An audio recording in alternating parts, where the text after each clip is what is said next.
Doofus Touch is an open world free to play MMORPG that is globally relaunching on April 3rd. You guys can check out this game in the link description below. Today's video is sponsored. I'll be letting you guys know everything you need to know about Doofus Touch and how to play, what the game is all about, what kind of MMORPG is it, what's the combat like, what's the PvE like, what's the PvP like. I got you guys, okay? So let's jump right into the video and see what Doofus is all about. So like I said, the game is relaunching on April 30th, so check it out with the link in the description. Already pre-register, maybe get some really cool rewards once you hit different milestones.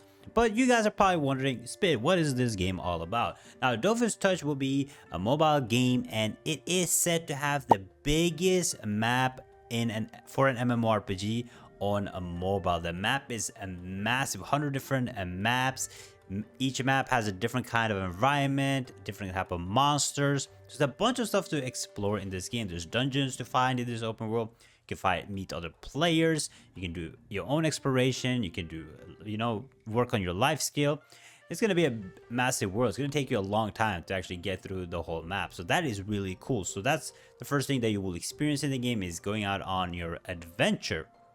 Before you get into your adventure, there's an important thing that you need to choose, which is obviously your class. And in this game, there's 15 different classes to choose between. And of course, you gotta find the class that suits best for you. And in this game, it's not that simple, basic MMORPG where you have a mage, a ranger, an assassin. In this game, you have some really cool classes with different kind of names. You have the Shram's Shadow, you have the Fisa Shield, which is more of a tank class. You have Zelor Sandglass. So there's a bunch of different classes to figure out. Each of them will have their own description. Of course, you will be able to read all about the classes, but you want to go for what you usually play. In my opinion, I'll probably go for Fisa Shield because I'm more of a tanky player. And like I said, each has the strength and weaknesses. You know, if you're a tanky player, you won't dish out as much damage. If you're an assassin, you probably have high damage, but you're a glass cannon. There's mage classes, there's priest classes that can support, heal allies. So there's a bunch of classes to choose between. So don't worry, you will find whichever class suits you the best. Now, once you're choosing classes in this game, the combat, it's not really straightforward because you will be using elements when you're fighting in this game. You have the fire element, you have water element, air, and earth. So you want to specialize in your element so you are most effective doing the best damage, or supporting in the best way, or tanking in the best way. So you want to find a good synergy with your class and the element that you're using. And your skills, they can do damage, they can heal allies and support, they can CC and stuns, which will be good for PvP. We'll get back to the PvP soon. Now, once you explore this master world, like I said, you will find different dungeons in this game, right? And there's 70 plus different dungeons in this game. Yes, it is a crazy amount of dungeons. In these dungeons, there will be bosses, there will be loot to get. Each boss in this game has different type of mechanics, different type of strategy. You have to figure this out. And when you're doing these dungeons, you can probably like solo some of them, but usually you do them with other players. You team up with friends, you team up with other players in the open world, and you go challenge these dungeons. Because you want to be challenging the dungeons, because when you do the dungeons, just like an MMORPG, you get some cool loot, gear up, get stronger, so you can challenge the even harder dungeons. This game also has some type of solo tower with harder and harder bosses each tower, and they have insane amount of different bosses and monsters in this game. Being a relaunch, they have the ability to take all that work that they worked on before and new stuff and add it. So there's a bunch of content. So if you're worried about content, do not worry. This game will have incredible amounts of content. So when you defeat these dungeons, you will get equipment, you can gear up, and the equipment also change your appearance. I know a lot of new games these days, when you get around costumes, you can also get costumes in this game, but if you get legendary equipment and you get some cool gear, you can equip it, you can look cool, you can flex on all the other players. So you want to be gearing up in this game, getting the better gear, increasing your stats when you're leveling up, focusing on your stats, making the good perfect build for your class. Maybe you want to go a little more tanky, a little more support, maybe more damage. It all depends on how you want to build your class. Well, you will have the option to do so.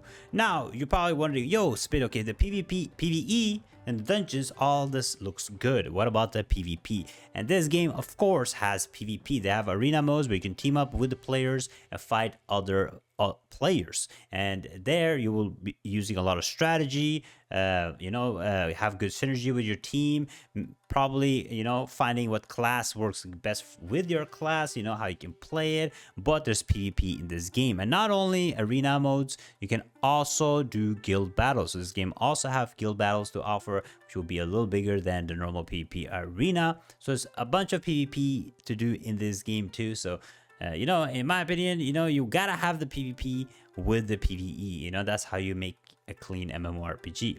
Now, away from the PvP and PvE, the big contents, what other kind of content do you have in this game?